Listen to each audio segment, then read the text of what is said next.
You ever heard of the phrases, "you been Mako'd," or "that's just Mako things"? Backpedal is, oh my god, Ching is just getting absolutely Mako'd. If so, then you've already witnessed DRX Mako's insane 6th sense in Valorant. I mean, how on earth does this dude even land kills like these? It's like he almost always knows just when and just where to strike while the iron is still hot. So I have to ask, why does he seem like he's cheating? So in this one, I'm going to break down some of the craziest Mako moments in Valorant, in and out of the tournament.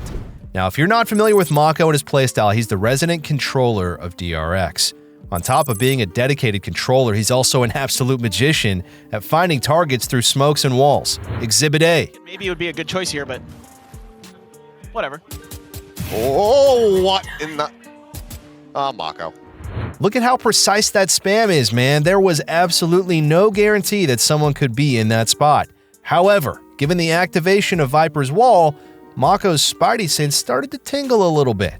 Now, this toxic screen placement is commonly used to creep up through B main for lurkers or a full team explosion. And with an instinct like Mako's, it couldn't hurt to do with a little bit of spamming, right? That's exactly what he does with a few taps on his Phantom. Now, I have to be honest, I also have to commend his precise crosshair placement on the exact spot he's spamming. You can see that oftentimes, players like Mako will use the visual cues that are above a smoke to tell them exactly where that wall is on the other side. It gives DRX a lovely freebie without taking any risks, and Patman stood absolutely no chance in that situation as well. So hopping on to another Mako clip here, we have this pretty scuffed engagement against T1 in the recent Pacific playoffs, which was absolutely awesome if you didn't catch it. Looking at the replay here, we can see Mako safely holding from tree. Now, normally you wouldn't get much value here if your team's playing active angles because you're going to be far from the spots you can trade them. But if you're good with the spam and the timings, you can really support your teams without exposing yourself too much. As the door opens, we can see Mako dodging the enemy's rolling thunder. Shortly after, he gets back into position and delivers a swift 2K in a very tight angle. His proactivity here, immediate reaction, and his presence of mind allowed him to make the most of the situation despite being faced with a pretty dangerous utility.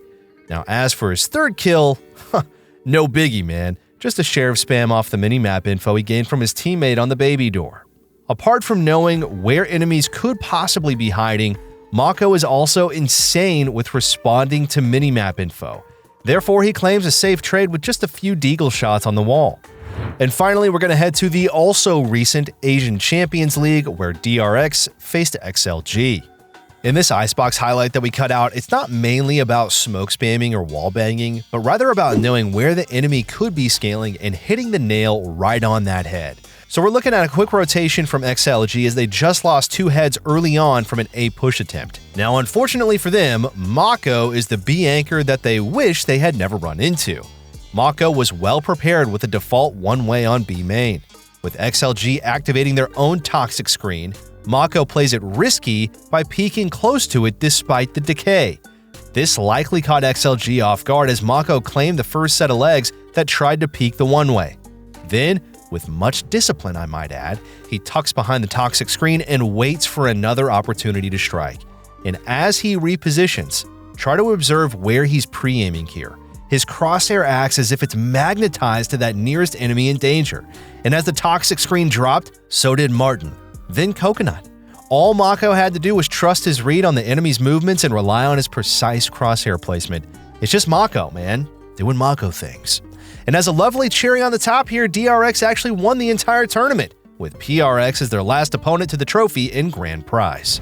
Now, before we move on, I do want to introduce our brand new lineup courses we've been hard at work on over at SkillCapped. We currently have lineups uploaded for every map for both Brimstone and Sova. And I'm not talking about those standard lineups you're going to find online and all over YouTube. I'm talking about those crazy lineups you see from players in pro matches that you're just like, how in the hell did they do that, man? Like, seriously, check out some of these.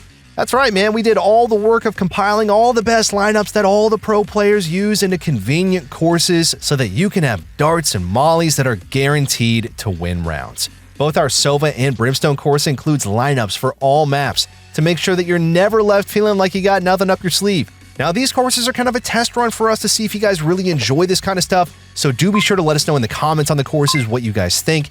The best part about all this, though, is that our whole site is backed up by a money-back guarantee, so if you check out our courses and you don't feel fully equipped to carry your matches, you're going to get your money back and you don't even have to worry about it.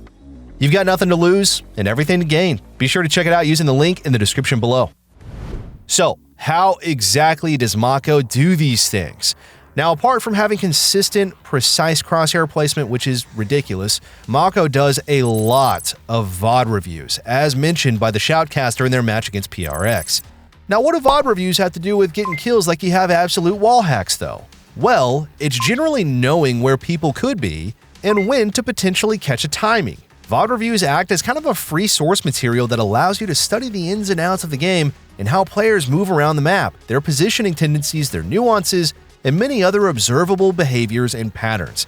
And Mako is a diligent student who wants to ace that test. Through countless VOD reviews, Mako is able to gather a collective knowledge base of where people generally hide or generally lurk behind cover. With this in-game stock knowledge, all he has to do is pay attention to the smokes or utilities being used as well as the overall info gathered across the map. And once he gets a read on the situation, he'll spam the common angles and get a freebie or two. If not actively spamming, he's just going to place his crosshair where the action could come from, so he'll be ready when the contact does come.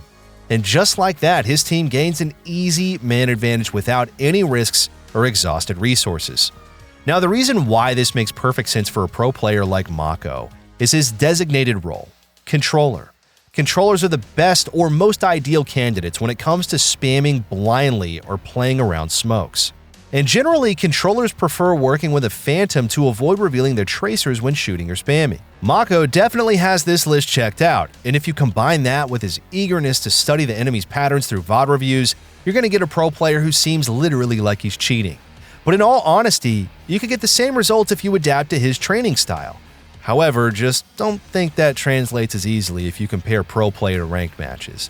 One of the main differences between pro matches and ranked, though, is that they engage in scrimmages, which allow them to get a grasp of their enemy's general play style and decision-making. You definitely don't have access to that when playing your regular ranked matches. Nevertheless, watching VCT games and streamers across platforms like YouTube, Twitch, TikTok, it's all a really good start. But you need to apply a bit of focus and analysis whenever you're watching. First, take note of what elo the streamer is playing on. Then, try to observe those patterns of the streamer and their team as well as the enemies that they face. The more you do this, the more you can make sense of why people do certain things or sit in certain spots depending on their elo. And eventually, this is going to become second nature to your game sense as you combine your instincts with the stock knowledge you have from watching actual gameplays. Mako's training as a pro player, it isn't easy, but the payoff, it's incredibly rewarding. Alright though guys, before we wrap this up, let's tell you a little bit more about SkillCapped. So we offer a 5-division rank up guarantee, and we think that's a pretty crazy thing to offer. It's kind of like a gym membership guaranteeing you that you're gonna get ripped. Your local gym would probably go bust if they offered you that. But not us, because we've offered this for years because our service really does work. It works so well, in fact, that we're able to produce by far the largest catalog of premium Valorant guides on the internet. We add new courses every month with over 1,000 guides curated into over 50 courses. No one can compare.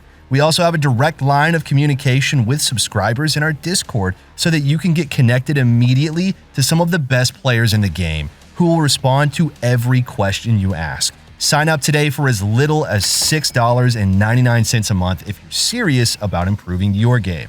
So that's going to be all for this one today, everyone. Thank you so much for watching, and we'll catch you in the next one.